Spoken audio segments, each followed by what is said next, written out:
सभी का स्वागत है। मैं हूं आपके साथ अंजलि आनंद।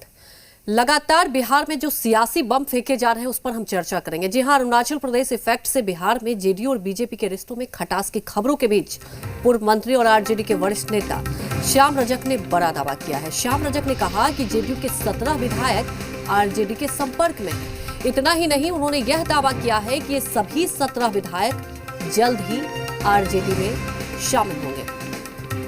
तो लगातार जो बिहार की सियासत गरमाई हुई है, एक तरफ आप देख रहे हैं कि जेडीयू और बीजेपी के बीच जो तल्ख तेवर दिख रहे हैं, क्योंकि जो अरुणाचल प्रदेश में हुआ उसके बाद लगातार बयान आ रहे हैं और इसी बीच कभी कांग्रेस ऑफर दे देती है जेडीयू को तो कभी आरजेडी ऑफर दे देती है, यहां तक कि प्रधानमंत्री बनाने तक का ऑफर दिया। लेकिन इसी बीच अब श्याम रजक ने बड़ा दावा किया है कि 17 विधायक आरजेडी के संपर्क में हैं।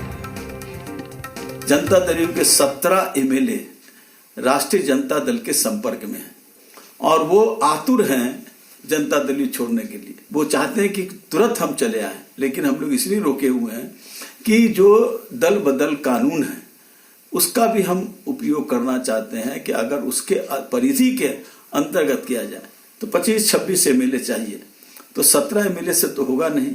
दूसरा है कि उसके लिए हम चाहेंगे कि जो हमारी विचारधारा से जुड़े हों वही लोग हमारे साथ आए।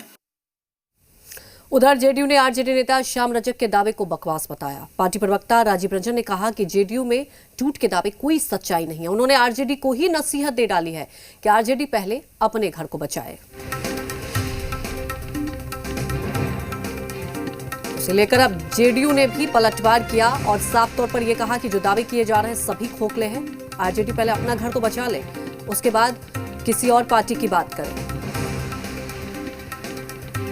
दावा करने वाले श्याम रजक भले ही ये कहते हैं कि 17 विधायक उनके संपर्क में है, दरअसल वो अपनी पार्टी के विधायकों को पहले संभाले जो तेजस्वी यादव की कार्यशैली से खासे परेशान है और नाराज है।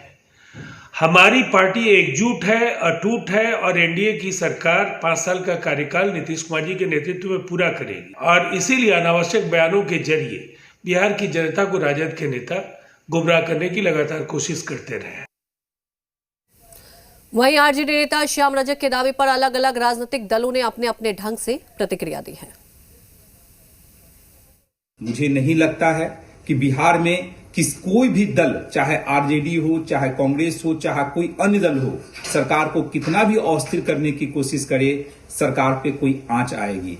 तो माननीय नीतीश कुमार जी के नेतृत्व में पहले भी 15 साल उन्होंने पूरा किया और 5 साल के लिए पुनः सरकार बनी है। मुझे लगता है इस सरकार पे कोई आंच नहीं आएगी और इस सरकार पूरे 5 साल तक जो है बिहार में चलेगी। बिहार सरकार तो असमंजस में है और अरुणाचल में जिस प्रकार से जेडीयू को सफाया कर दिया है भारतीय जनता पार्टी ने, तो अब जेडीयू को हमसे नहीं भारतीय जनता पार्टी से बचने की जरूरत है कि वो अपने एमएलए को भारतीय जनता पार्टी से कैसे बचा पाती है। नहीं तो किसी दिन अरुणाचल की तरह निकल जाएगी। अब बिहार में देखिएगा भारतीय जनता पार्टी अपनी सरकार बनाने का पूरा प्रयास कर रही है। राष्ट्रीय जनता दल को दीवा स्वप्न मुबारक हो, दिन में सपने देखें और जितने भी आरजेडी के वरिष्ठ नेता हैं, शिवानंद तिवारी, उदय नारायण चौधरी, फिर अब्दुल बारी सिद्दीकी, अब श्याम रजक नए फिर से राजद में गए हैं, ये सभी लोग हताश, निराश, परेशान हैं और ये अपने आका को खुश करने में लगे हुए हैं कि कुछ इनको राजनीतिक लाभ की प्राप्ति हो जाए। इनको कुछ मिल नहीं रहा है। आरजेडी में सब कुछ परिवार के लिए है। अब ये परिवार के बाहर के लोगों में कंपटीशन चल रहा है। ये राजद नेता का दिवा स्वप्न है। राजद नेताओं की बेचैनी है सत्ता पाने की और हमें लगता है कि इस तरह के बेचैनी दिखाने के बजाय वो ये मान लें कि पूरी तरह जनता का जो आशीर्वाद एनडीए को प्राप्त है, एनडीए की सरकार पूरी कार्यकाल पूरा करेगी, उन्हें भी जनता के सेवा करे, जनता उन्हें सेवा करने से उन्हें भी मौका देगी। जितना भी सत्ता के पीछे भागने के लिए, तोड़ फोड़ की राजनीति करने के लिए कोशिश करेंगे, जनता उनको उतनी पहचानेगी, उनका असली चेहरा सामने आएगा और सत्ता उनसे दूर भागेगी। तो लगातार आप देख रहे हैं किस पर सियासत हो रही है। वहीं इस पर विशेष जानकारी के साथ हमारे संवाददाता रजनीश लाइव जुड़ चुके हैं। रजनीश, लगातार आप देख रहे हैं जब से अरुणाचल प्रदेश में जो टकराव आया, उसके बाद से बिहार की सियासत आप कहें कि हर दिन एक नई करवट लेती है। अब बड़ा दावा किया गया है, क्या इस दावे की हकीकत की बात की जाए तो आपको लगता है कुछ सच्चाई है या यूं ही ये दावे किए जा रहे हैं? देखिए, अरुणाचल प्रदेश की जो घटनाक्रम है राजनीतिक, वो महज एक तत्कालिक कारण है। लेकिन अगर देखेंगे बिहार की राजनीति में जिस तरीके से विधानसभा चुनाव हुए और जनता ने जिस तरीके से मैंडेट दिया है, उसमें पक्ष और विपक्ष की जो स्थिति है और संख्या बल इस हिसाब से है कि बिल्कुल विपक्ष जो है वो भी करीब करीब उस जो मैजिक फिगर है उसके आसपास है और जो सत्ता पक्ष है उससे थोड़ा ही ऊपर है।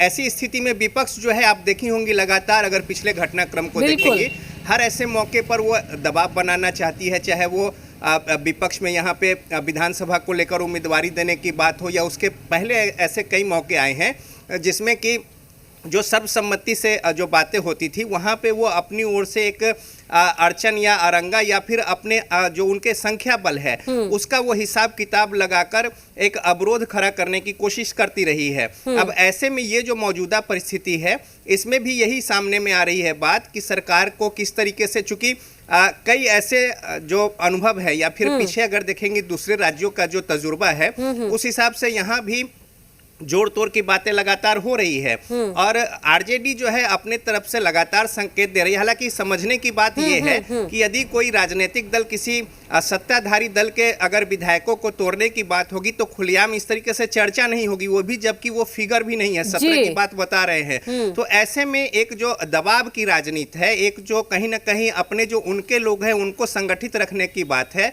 उनके अपने जो विधायक हैं उनमें एक संकेत देने की बात है, इस लिहाज से रणनीति के तहत इस तरह के बयान दिए जा रहे हैं। सत्ता पक्ष की ओर से लगातार ये कहा जा रहा है कि ये सब बातें जो हैं ये कोरी बातें हैं, इनमें कहीं से कोई बात नहीं है। लेकिन जेडीयू में जिस तरीके से संख्या बल जो है वो कम आए हैं विधायकों की, ये निश्चित तौर पे चिंता का विषय है। मुख्यमंत्री नीतीश कुमार के लिए भी मंथन यहाँ पे भी हुआ 2 दिवसीय और जाहिर तौर पे यही सारी जो बातें हैं इसमें कई ऐसी बातें हैं अंदर खाने में जिसको लेकर के इस तरीके की राजनीतिक बयानबाजी सामने आ रही है और कई नए समीकरण की भी बातें सामने आ रही है अंदर खाने में राजनीतिक गलियारों में। लेकिन सत्ता पक्ष की ओर से इन सारी बातों को कोरी बातें बिल्कुल रजनीश, गौर करने वाली बात है, आपने एक अहम बात रखी है कि कहीं ना कहीं ये दबाव की राजनीति है, लेकिन ये भी नहीं नकार सकते कि जेडीयू को और सतर्क रहने की जरूरत है। आप यूं समझे, एक तरफ अरुणाचल में जो हुआ कहीं ना कहीं एक कहते हैं ना कि एक अंदर से करवाहट तो आ गई है, बीजेपी और भाई जो कोऑर्डिनेशन की बात कही जा रही थी, दूसरी तरफ आप विपक्ष को मौका मिल गया। आप ये तो देखिए, जब आरजेडी की बैठक भी हो रही थी, बैठक के बाद मंथन हुआ था, तो खुद कहते हैं तेजस्वी यादव कि चुनाव हो सकता है और हम सब इसके लिए तैयार हैं। तो आपको लगता है कि कहीं ना कहीं बिहार की सियासत कभी भी कोई करवट ले सकती है? देखिए, आरजेडी के लिए इस बार जो मौजूदा परिस्थिति थी बिहार विधानसभा के चुनाव में, चुनाव से पहले, वो बहुत ही एक तरीके से कहें सहज स्थिति थी। और दूसरी ओर चाहे वो कोरोना संक्रमण काल की बात हो, मजदूरों के पलायन की बात हो, कई ऐसे मसले मामले थे जिसको लेकर के, और एंटी इनकम्बेंसी की बात थी, इन सारे मसलों के बीच में विपक्ष के लिए एक अच्छी स्थिति थी। लेकिन जिस तरीके से आंकड़ा जहां पे लाके रोक दिया है बिहार की जनता ने, अब इसको लेकर कहीं ना कहीं वो कसक और खटास जो है वो विपक्ष के मन में है। और जो आरजेडी ने भी समीक्षा बैठक की थी, उसके बाद नेता प्रतिपक्ष की ओर से जो बयान आए, तमाम ऐसी बातें हैं जिसमें अब एक बड़े संख्या को लेकर भी वो विपक्ष में है और कहीं ना कहीं वो नॉक कर रहे हैं, अपनी ओर से संभावनाएं तलाश रहे हैं और अपने लोगों को गोलबंद रखने की कोशिश कवायद भी एक बड़ी बात है। चूंकि देखिए, जो ये दावेदारी सत्ता पक्ष की ओर से कर रहे हैं वो इनके साथ भी हो सकता है। जाहिर तौर पर राजनीति है और राजनीति में हर कुछ संभव है। तो सत्ता पक्ष में भी अगर जो कमजोर पार्टियां यानी संख्या बल के हिसाब से है वो अपने आप को मजबूत होना चाहेंगी, तो ऐसे में चुनौतियां आरजेडी के पास भी है और कांग्रेस के पास भी है।